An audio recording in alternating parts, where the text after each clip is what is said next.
এখন আমরা কথা বলবো Adobe Photoshop 2023 এর গ্রেডিয়েন্ট টুল নিয়ে। তো এখানে হচ্ছে আমরা একটু আগে ভিডিও দেখছিলাম যে ইরেজ টুল, ব্যাকগ্রাউন্ড ইরেজ টুল, ম্যাজিক টুল, এই টুল। আজকে আমরা দেখব গ্রেডিয়েন্ট টুল কী কাজ পারে, কীভাবে কাজ করে। তো গ্রেডিয়েন্ট মানে হচ্ছে আপনি ব্যাকগ্রাউন্ড বা কোনো ডিজাইন, সেখানে আপনি বা কোনো টেক্সট আপনি একসাথে অনেকগুলো কালার ইউজ করবেন।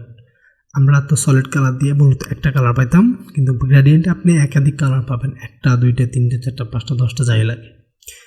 তো এটা যদি আপনি টুল থেকে ইউজ করেন, আপনাকে এখান থেকে গ্রেডিয়েন্ট টুলে আসতে হবে। দেন আপনাকে সোজা চলে যেতে হবে অপশন বারে, আপনি কোন কালারটা নিতে চাচ্ছেন। এখানে যে কালার বক্সটা দেখছেন, এই অ্যারোতে ক্লিক করে আপনি এখান থেকে ফোল্ডারগুলোর মধ্যে অনেকগুলো কালার ক্রিয়েট করা আছে, আপনি এখান থেকে নেবেন। বা আমি কীভাবে ক্রিয়েট করবেন সেটা আমি আপনাদেরকে দেখাই দেবো। তো আমি এখান থেকে ব্লু কালারটাতে যাই। এখানে দেখেন অনেকগুলো কালার আপনি টেমপ্লেট দেখছেন।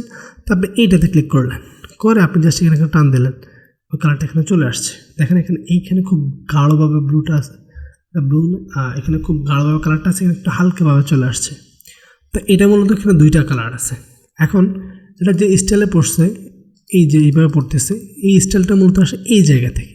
এখানে এখন যে স্টাইল আছে এটার নাম হচ্ছে লিনিয়ার গ্রেডিয়েন্ট। আমি যদি রিডায়ালে যাই, এখানে ক্লিক করে দেখেন মাঝখানে একটা বিন্দুর মধ্যে কিছু একটা ক্রিয়েট হচ্ছে, আর পাশ দিয়ে ওই কালারটা ছড়াচ্ছে। এটা হচ্ছে আপনার কি রিডায়াল। আর অ্যাঙ্গেল, যেটা অ্যাঙ্গেল ক্রিয়েট করবে ডিজাইন, আপনার কালারের মধ্যে একটা অ্যাঙ্গেল। রিফ্লেক্ট যেটা, সেটা হচ্ছে উপর নিচে একটা রিফ্লেকশন দেবে।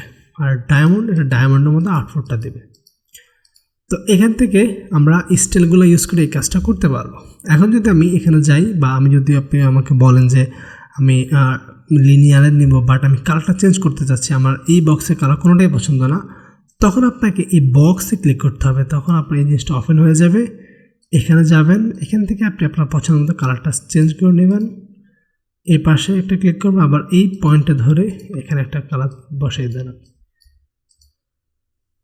দেখেন এখানে দুইটা কালার আছে। এখন আপনি যদি আরও একটা অ্যাড করতে চান, জাস্ট আপনাকে এই পয়েন্টে ক্লিক করতে হবে, একটা অটোমেটিক একটা কালার চলে আসবে ফ্রেম। এখানে ডাবল ক্লিক করে আপনি সেটা এখানে অন্য একটা কালার অ্যাড করে দিতে পারেন, সেটা এখান থেকে আপনার ইচ্ছা।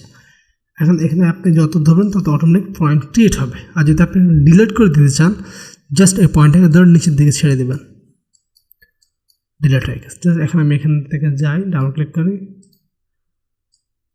ওকে, জাস্ট এখানে ওকে বাটনে ক্লিক করলাম। এখন আমি এখান থেকে ক্লিক করে দেখেন এই কালারটা এখানে চলে আসছে। তো এটা হচ্ছে আমার নিজে ক্রিয়েট করা আর কি। তো আপনি নিজে চাইলে ক্রিয়েট করে টেস্ট করতে পারেন, কোনো সমস্যা নাই। এটাই হচ্ছে আপনার গ্রেডিয়েন্ট টুলের কাজ।